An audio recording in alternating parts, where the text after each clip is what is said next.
I want people to be overwhelmed with light and color in some way that they have never experienced.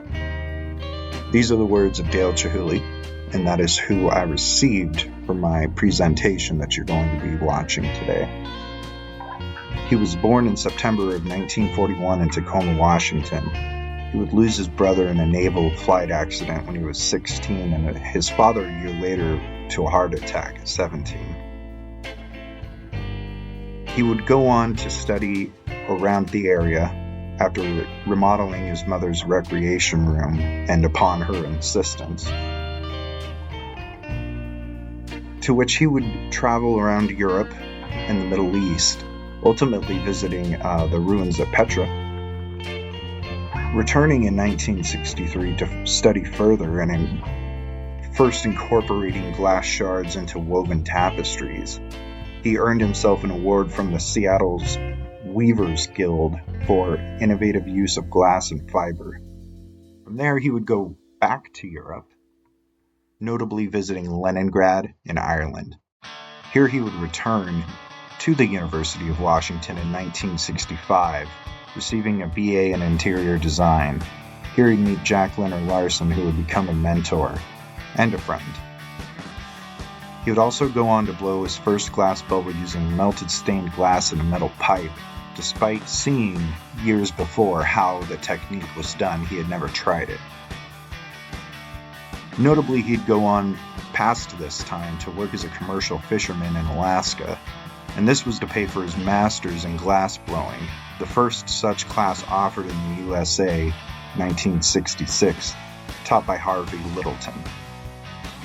Some of his notable works would be the Light of Jerusalem event at the turn of the millennium, as well as Union Station in the early 90s, one I would actually see for myself, kind of a 12 Monkeys moment, if you will.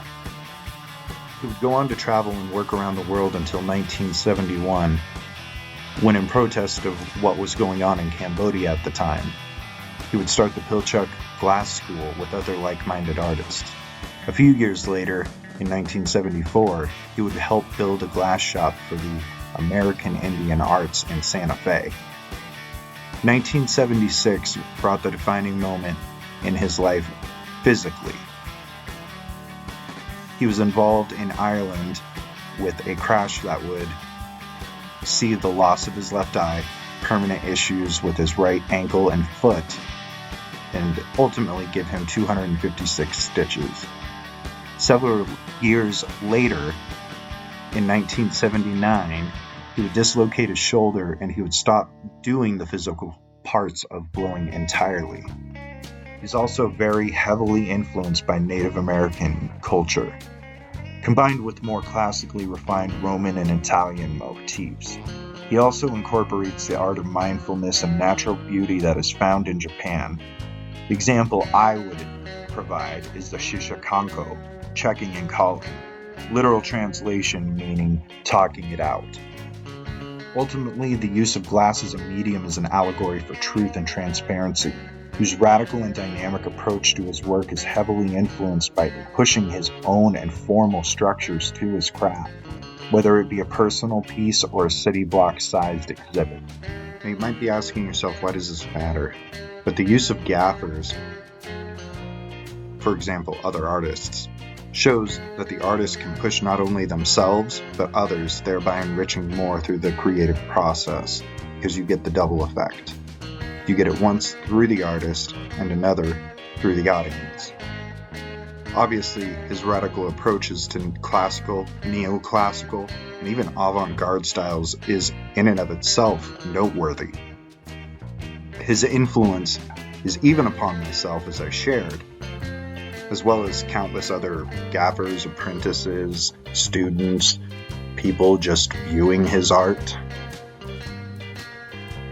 As a second-gen Croat, being able to exhibit in Israel, knowing what the Ustashi did in Croatia had to have been a great source of healing for him as a person, as a Croat, as an American, as somebody who just wanted to heal. I think one of the most interesting things that I've ever heard about glass sculptures comes not from anyone in the art community at all. It actually comes from a preacher who married my grandparents. And what this preacher said was, when you look at a glass piece, every time you shift your feet, you see a different angle. And the preacher would use this in marriage counseling. And it's true in life. When we tend to shift our angle and to look at something from a different perspective, we tend to see more of it. And again, I think that is an allegory we could all see.